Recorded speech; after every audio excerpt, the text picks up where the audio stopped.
Ladies and gentlemen, welcome to a new episode of the FinTech Hunting Podcast.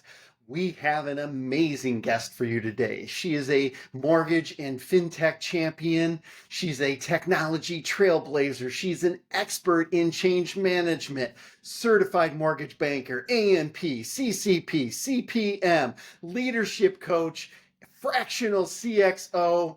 The list could go on. She is a dear friend. Please help me welcome to the show, Suha Zehl. Suha, welcome back. Thank you so much, Michael, and thank you. I always, whenever somebody introduces, it's like I want to look back. It's like, who are they talking about? Thank you so much. I really appreciate the opportunity to join you today. Oh, well, it is great to have you back. You have a wealth of knowledge in the mortgage industry. And I want to dive right in. You just came back from the Florida Mortgage Bankers Conference. What were some of the key takeaways you took from that event? You know, it was a very interesting conference in where we are in the industry right now. We had 8 keynote speakers. I was actually the only keynote female speaker at the conference. Congratulations. We had a total of about 28 speakers in total. Wow. And there were, most of the sessions were kind of like a balance between what's happening in the industry. So we had a lot of updates, but there was a significant focus on AI and data at this conference. And I think that's kind of like the common theme as conferences are kind of like shifting into that area.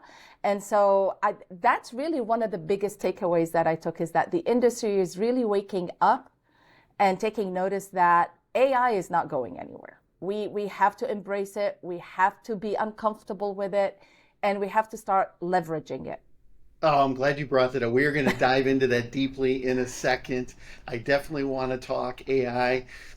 In addition to AI, and you heard a lot of like the economic forecast and everything, and because you work intimately with a number of clients and really dive deep into their process, what are some of the biggest challenges that lenders are facing in today's market? I think one of the biggest things that they're still struggling with is the collaboration between how much human touch do I need to have, how much can I automate, what should I use to automate. There's still a lot of ambiguity and kind of like misinformation. And so they are still struggling with that. There's actually a really great statistic that the Fannie Mae's lender sentiment survey that came out in October said that 65% of lenders are familiar with AI, but that only 30% have started to deploy or are using AI at this point. And that's a huge disparity. And so what people are doing, that's really, I think, is one of the areas that they're struggling with, is how do I know what I don't know and what I need to do? And I think that's where a lot of the struggle is coming in. So as we talk about that struggle and we talk about AI, let's just dive right in, because I have a feeling that we're going to talk a lot about AI. Give me kind of your perspective. I know you gave me some statistics on whether lenders are using it, if they're not using it. First of all, where do you see AI in the industry right now? Where do you see some of its best uses? Where do you see people are still very hesitant? Give me kind of your perspective, first of all, from an AI perspective. So I'm actually going to take a step back from that, Michael. I want to give the timeline so people understand how quickly AI is evolving. Back in the 50s, we as an industry, and overall, that's when we started to do programming, and the humans were actually programming the logic.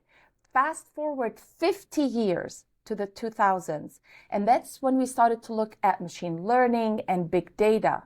50 years it took us. Yep. Fast forward another 10 years, and we started to get into deep learning. So the 2010s is when we started to look at data, and deep learning and data science became a thing, if you will. And then fast forward to November 2022, when ChatGPT and generative AI kind of evolved. and we started to do the machines were starting to generate content for us.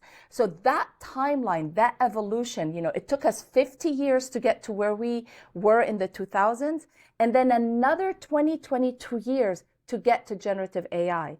And from this point on, AI is truly going to continue to evolve at a much faster pace now.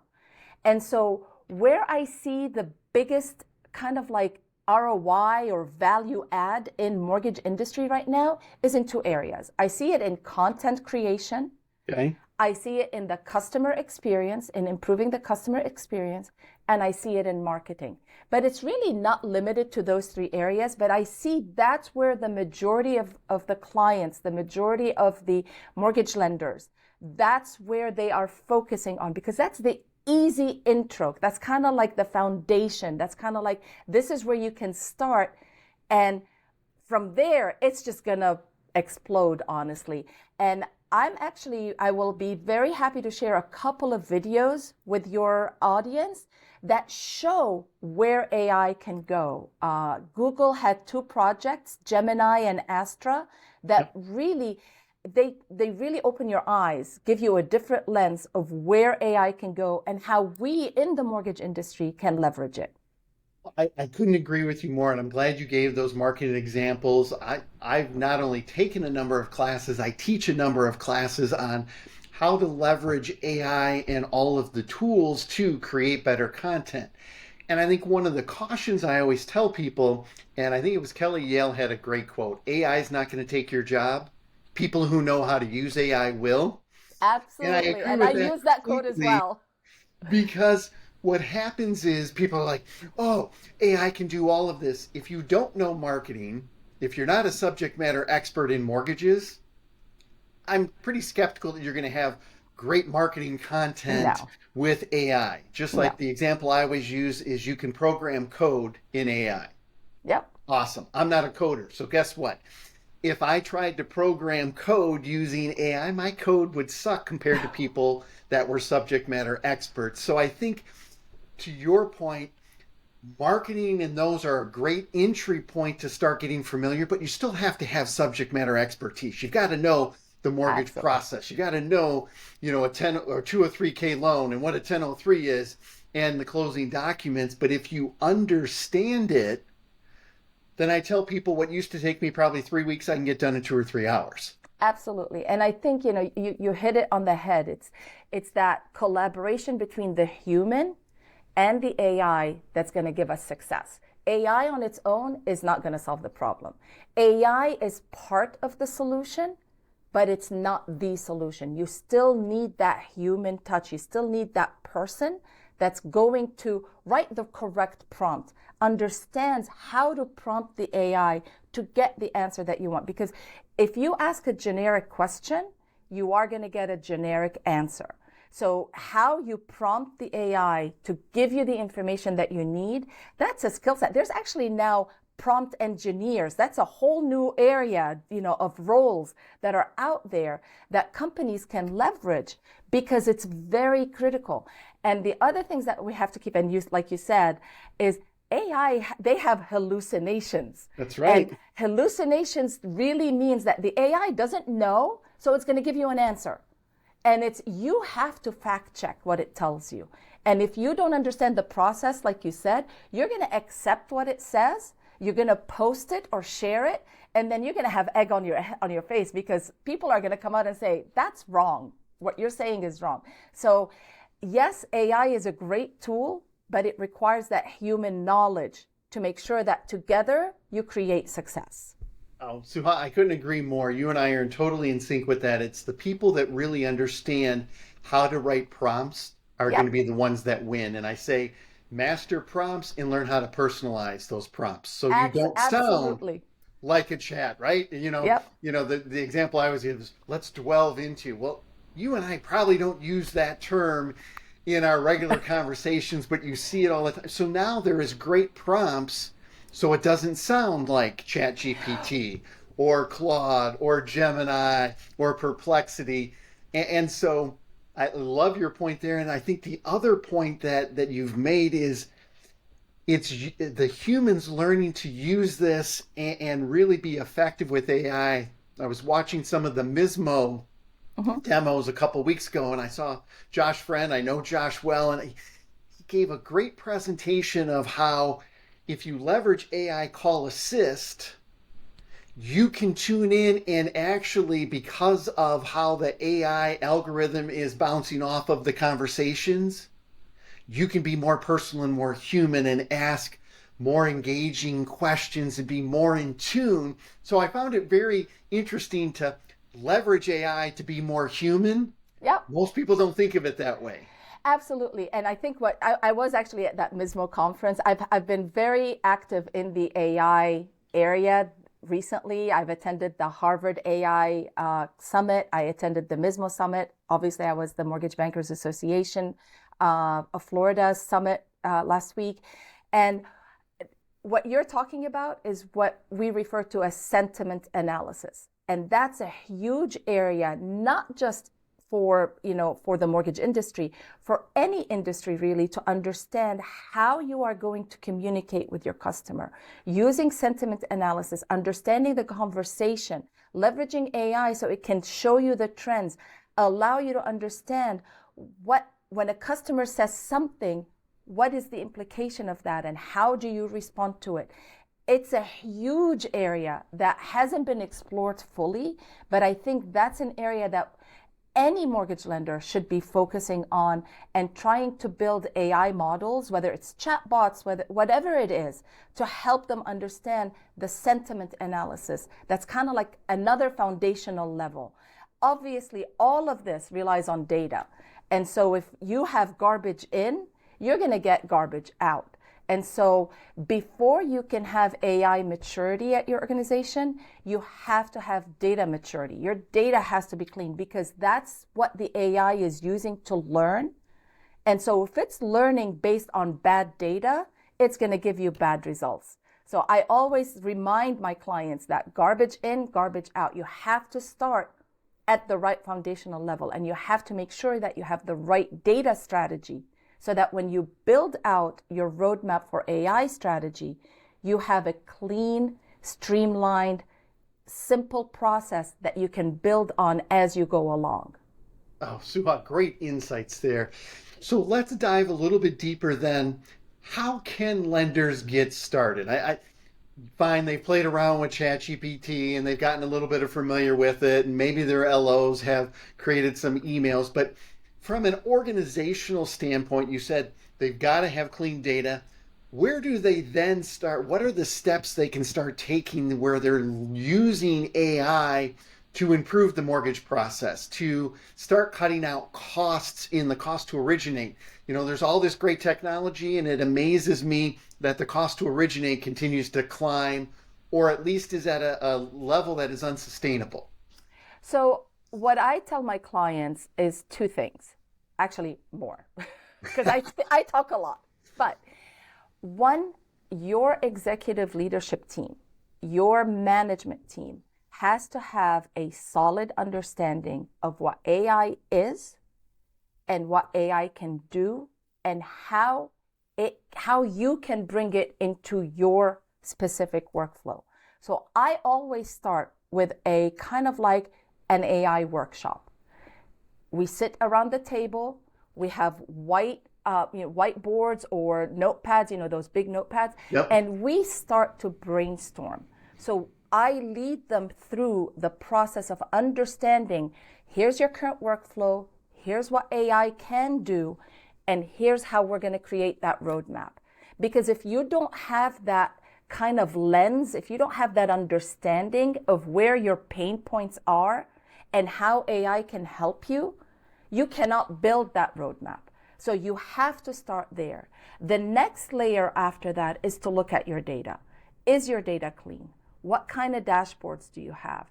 Are you actually using your data to make the right decisions? Where can we bring in AI to provide more insights, more analysis? It takes time for AI to learn.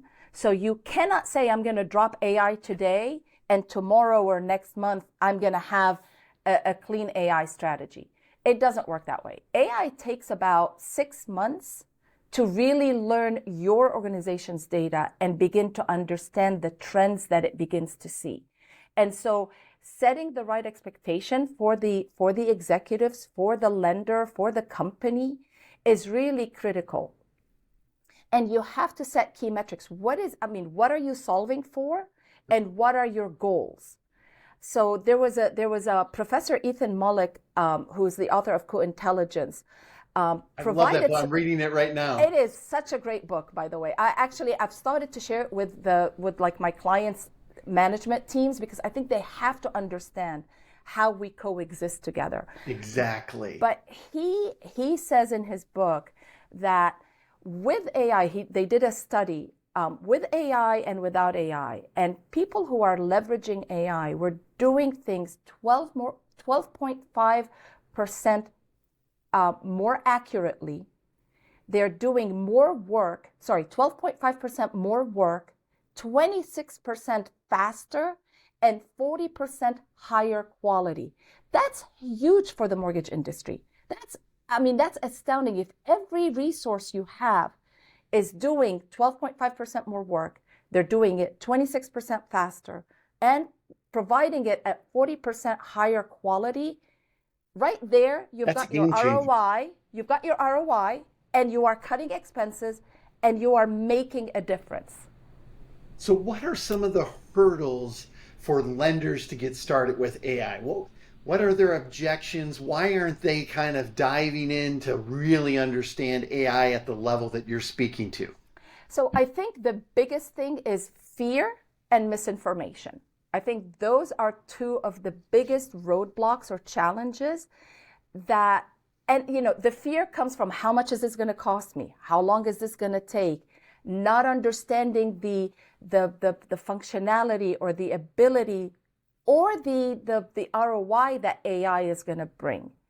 And the misinformation is because there's so many people out there who, rightfully or wrong, understand or don't understand AI, and so they are on platforms speaking on AI without really understanding or giving the right information.